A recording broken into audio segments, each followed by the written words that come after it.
मेरे चैनल पर बिहार के तमाम शिक्षा सेवक भाई बहनों, तालीमी मरकज भाई बहनों का स्वागत है। दोस्तों, 15 वर्ष की सेवा और निरंतर सेवा, 14 वर्ष से ऊपर तो शिक्षा सेवक भाई बहनों ने लगा दिया बिना, तालीमी मरकज में काम के तहत काम करने वाले बहनों ने लगा दिया बिना विशेष अवकाश का 14 वर्ष। उनको किसी तरह की छुट्टी नहीं थी, बाद में जाके छुट्टियां ऐड हुई इस वर्ष।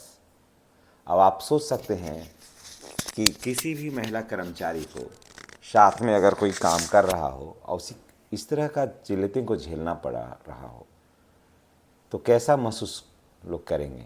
लेकिन धन्य है वो बेटियां, चाहे वो शिक्षा सेवक हों या तालीमी मरकज हों, जो बिना नाक नखरे का आराम से बिहार के विद्यालयों में बच्चों के भविष्य को सजाते रहे, संवारते रहे और बहुत बेहतर तरीके से। न इनको 7वें वेतन का लाभ मिला, न 8वें वेतन का लाभ मिलेगा। इनके पास इस तरह का कोई सुविधा नहीं है। जब बिहार के सारे कर्मचारियों को मिलता है और जब इनकी भी सेवा 60 वर्ष है तो फिर इनको क्यों नहीं मिलता है? जितना इनका वेतन है उसी रेशियो से मिले, आगे नहीं। जो रेशियो है उसी रेशियो से मिले ना, तब ना इनको भी लगेगा कि सरकार हमें भी कर्मचारी समझ रही है, मान रही है। लेकिन नहीं मिलता है। और इस बार शिक्षा सेवकों को मिला है 10,000 रुपया मोबाइल खरीदने के लिए, ताकि ये अटेंडेंस जो है वो ऑनलाइन बेहतर तरीके से बना सकें। जो विद्यालय का रिपोर्टिंग है, कारण कि अब सब रिपोर्टिंग ऑनलाइन हो गया है। अब तो ऑफलाइन रिपोर्ट रखने का तो कोई प्रावधान है नहीं, तो सभी रिपोर्टिंग ऑनलाइन है। और उस ऑनलाइन रिपोर्टिंग को करने में शिक्षा सेवक को मोबाइल की ज़रूरत होती है। तब शिक्षा सेवक ये नहीं कहेंगे कि मेरे पास मोबाइल नहीं है इसलिए मैं ये काम को नहीं किया हूँ। तो सरकार वहाँ पर बांधती है काम को लेकर के, कि सरकार यहाँ बांध रही है काम को लेकर के कि आपको ये काम करना है। अब मोबाइल का जो रोना रोया जा रहा था, उनको रोना नहीं है। फिर दूसरी बात है कि शिक्षा सेवक को पूरे विद्यालय में कितने बच्चे आए उनको शाम में रिपोर्ट देना होगा इस शिक्षा कोश ऐप पर, या नहीं तो फिर बीआरसी जाके देना होगा। कितने शिक्षक आए, कितने शिक्षक गए, नहीं आने का कारण वो सब देना होगा बीआरसी में। इसका लेटर जारी हो गया है। तो इतना सारे काम को बजा करके रखा है शिक्षा सेवकों के लिए सरकार। शिक्षा सेवकों की उम्मीदें और सरकार का जवाब।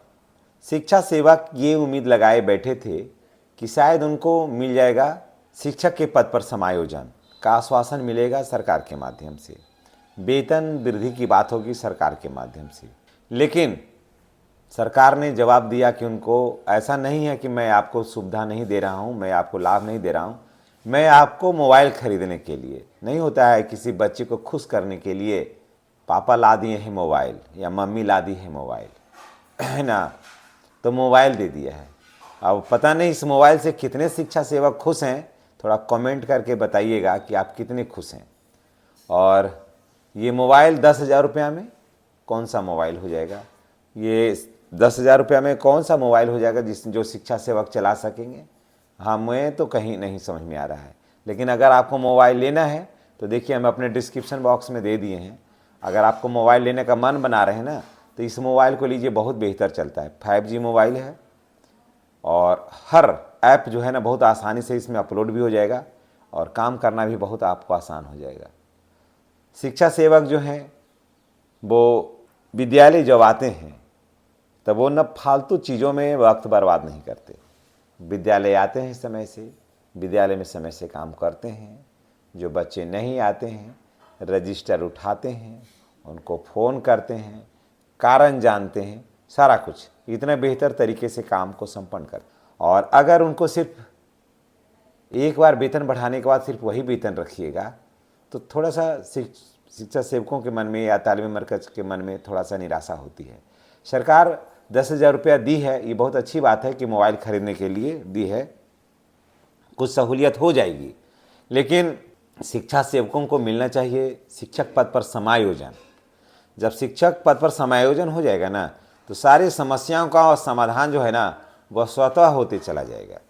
जैसा शिक्षकों को होगा वैसा आपके साथ होगा, संगठन भी मजबूत हो जाएगा, गट्स बनेगा, प्रभाव भी बनेगा। लेकिन अभी फ़िलहाल शिक्षा सेवकों के साथ तो भाई बहुत समस्या है। कुछ बातें जो है शिक्षा सेवकों के बारे में थोड़ा जान लेते हैं। गांव-गांव के स्कूलों में तैनात शिक्षा सेवक की जो आवाज़ है, हमने ना कभी अपने अधिकार मांगे हैं।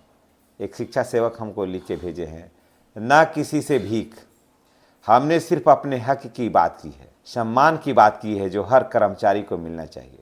पर अफसोस, बिहार में शिक्षा सेवक होना आज जैसे एक सजा बन गया है। न सेवा निरंतरता मिली, न ग्रेड पे में बढ़ोतरी, न नियमित शिक्षक का दर्जा, और न 7वें या 8वें वेतन की उम्मीद की हवा में हम खो गए। बरसों की कहानी अधूरी रह गई, संघर्ष और समर्पण के सिर्फ आंसू रह गए। जी हाँ, देखिए आगे लिखा है क्या। 2009 में जब पहली बार शिक्षा सेवक की नियुक्ति हुई थी, तब इन शिक्षा सेवकों ने सपना देखा था कि एक दिन उन्हें अस्थायी शिक्षा का दर्जा मिलेगा। समझ रहे हैं, उन्हें कम वेतन में भी हिम्मत नहीं हारी। साल दर साल बच्चों को शिक्षित करते रहे, स्कूलों को सजाते रहे, स्कूलों को संवारते रहे, सरकार की योजनाओं को लागू करते रहे, पर हर एक वादा मिला, विकास नहीं। हर बार जांच हुई पर निर्णय नहीं, हर बार बैठकें हुई पर न्याय नहीं। समझ गए। ये हमारे शिक्षा सेवक ने, शिक्षा सेवक बहन जो हैं वो हमें मैसेज की थी, लेकिन मैंने कहा उनको कि मैं आपका नाम बताऊं, तो बोले कि नहीं सर, नाम बताने की ज़रूरत नहीं, कृपा करके नाम नहीं बताइएगा, लेकिन हमारी आवाज़ को लोगों तक पहुंचाइएगा। दोस्तों, ये आवाज़, ये कहानी, ये बात कैसी लगी है कमेंट करके बताइएगा। और ये पंक्ति छोटी ही थी, 30 से 35 सेकेंड की पंक्ति थी, लेकिन दर्द भरी पंक्ति थी। शिक्षा सेवकों में टैलेंट बहुत है, ज़रूरत है इनको एक नया आयाम देने का, इनको सहयोग करने का और इनसे काम लेने का। जब आप इनको मान दीजिएगा, सम्मान दीजिएगा, तभी इनका काम आपको मिलेगा विद्यालय में। अगर मान सम्मान आप नहीं दीजिएगा, मान सम्मान नहीं मिलेगा, इनके प्रतिभा की कदर आप नहीं करिएगा, तो ये प्रतिभा आपको थोड़ी दिखलाएंगे। फिर ये भी ड्यूटी से ही मदद रखते हैं बहुत सारे विद्यालय में। तो दोस्तों देखिए, इस चुनावी वर्ष में एक बैठक और होना है। एक बैठक के बाद अगर कुछ निर्णय नहीं हुआ तो शिक्षा सेवकों को तो घोर निराशा मिलेगी, है ना, बहुत निराशा होने वाली है। लेकिन उम्मीद नहीं हारते हैं। अभी एक बैठक है और चुनावी मैनिफेस्टो, अगर चुनावी मैनिफेस्टो में शामिल हो गया तो निश्चित रूप से शिक्षा सेवकों के लिए बहुत ही बेहतर होगा और आने वाला कल आपका सुखद और सुनहरा हो जाएगा। इन्हीं भरोसा, इसी उम्मीद के साथ मैं आपसे विदा लेता हूं और नेक्स्ट वीडियो में हमारी और आपकी फिर मुलाकात होगी। अगर चैनल पर नए हैं तो चैनल को सब्सक्राइब करके बेल आइकन को दबाइए ताकि वीडियो का जो नोटिफिकेशन है वो आपको मिलता रहे। धन्यवाद।